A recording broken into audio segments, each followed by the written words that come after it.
It's a late-night shift in a dimly lit, small-town diner set in 1991. The interior is quiet, with old yellow lighting casting soft shadows across the empty booths and tables. Outside, a neon sign flickers intermittently, creating a faint buzz and reflections on the diner's window. A tired waitress, in her late 20s, walks between tables, wearing a worn-out uniform. Her expression is weary, reflecting the monotony of her job. The atmosphere feels still, with only the faint sounds of clinking dishes and murmurs of other customers in the background. The door of the diner slowly creaks open. An unkempt couple walks in, their clothes messy, the man's shirt half-tucked and the woman's hair unbrushed. Behind them, a pale teenage girl who looks clean but withdrawn, follows silently. They sit down at a booth near the window, where the neon light flickers in a way that makes the scene feel eerie. The girl stares blankly ahead, while the couple looks worn and tired. The booth is slightly darker than the rest of the diner, as if something unsettling lingers around them.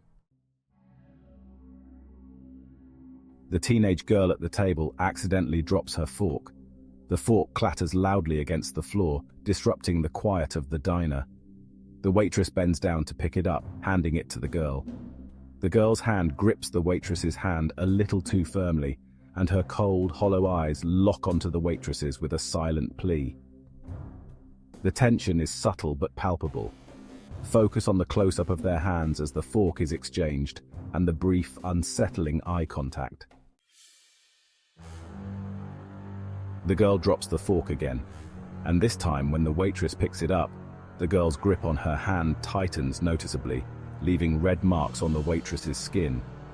Zoom in on their hands, showing the girl's pale fingers squeezing harder.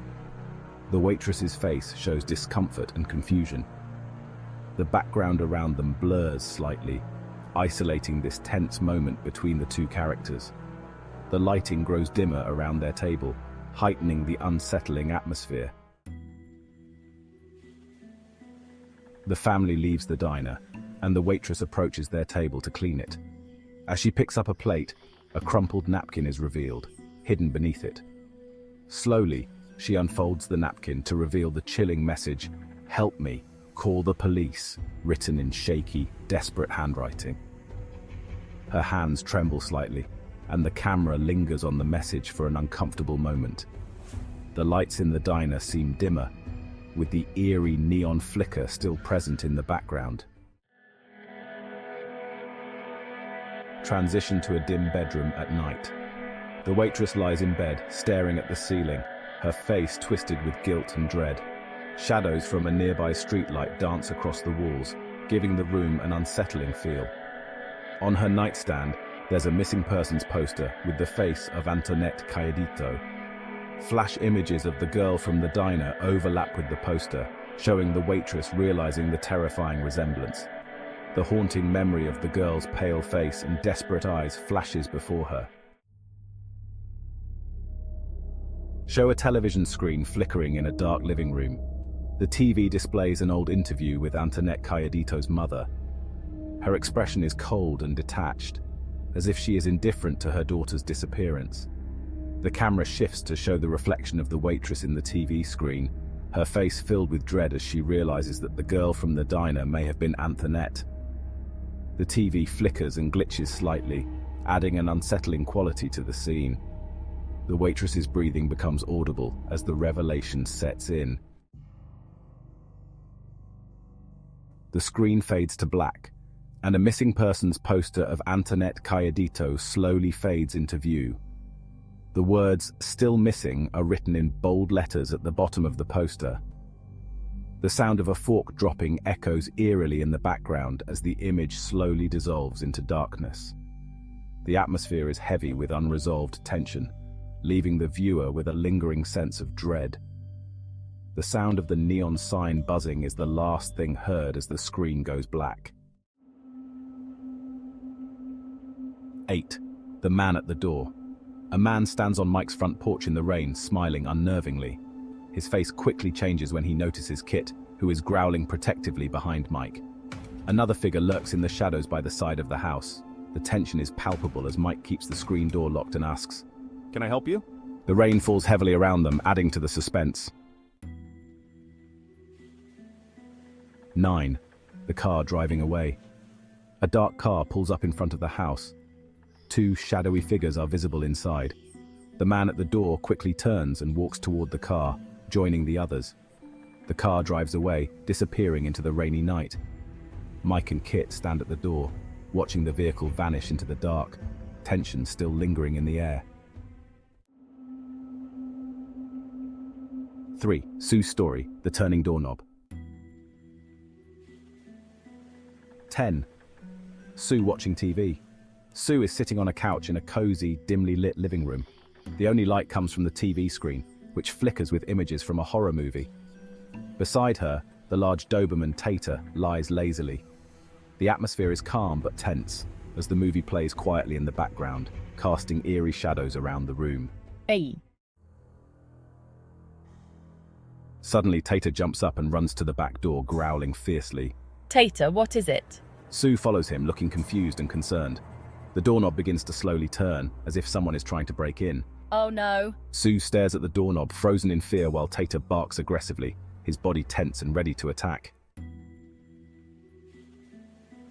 The view switches to a grainy security camera feed showing the back door of the house. A masked figure wearing dark clothes and gloves is seen trying to turn the doorknob. The person moves with stealth and caution, but as Tater's barking intensifies, the figure suddenly turns and flees into the shadows. Sue sits back on the couch, Tater by her side, both shaken by the near break-in. The room is dark and silent, except for the soft glow of the TV. Good boy, Tater. Sue hugs Tater, whispering, "Good boy," as the tension slowly fades, but the fear still lingers in her expression. Kai was riding his bike through the quiet, dimly lit streets. Suddenly, out of nowhere, a shadowy figure emerged. Before Kai could react, he felt a sharp pain as a fist connected with his jaw. The world spun around him and he crashed to the ground, his bike skidding away. In the darkness, he could barely make out the figure running away, leaving him bruised and bewildered. Kai is riding his bike through a quiet, dark neighborhood. The sky is overcast, and the streetlights provide only weak pools of light on the wet pavement. There's an eerie silence, broken only by the sound of Kai's bike wheels rolling along the road. His expression is peaceful, but there's a sense of foreboding as he rides deeper into the darkness. Out of nowhere, a shadowy figure rushes toward Kai and punches him hard in the face, knocking him off his bike. Kai falls to the ground, bruised and bleeding, as the man grabs the bike and rides off into the night. The street is still quiet, except for Kai lying on the ground in pain, his body illuminated by a distant streetlight. An elderly woman in an old car pulls up beside Kai. The woman's face is warm and concerned as she leans out of the car window, offering to help. Are you all right, dear? Let me help you. Kai stands up, still in shock, and accepts her offer. The scene feels bittersweet as the woman helps Kai into the car, the darkness of the night surrounding them. The 4 friends, Ash, Mike, Sue, and Kai, are sitting around a dimly lit table in a quiet room. Each one has a haunted look in their eyes as they recount their stories of terror. The room is filled with long shadows, and the soft flicker of candlelight adds to the atmosphere of unease. It feels as though something unseen is watching them from the shadows.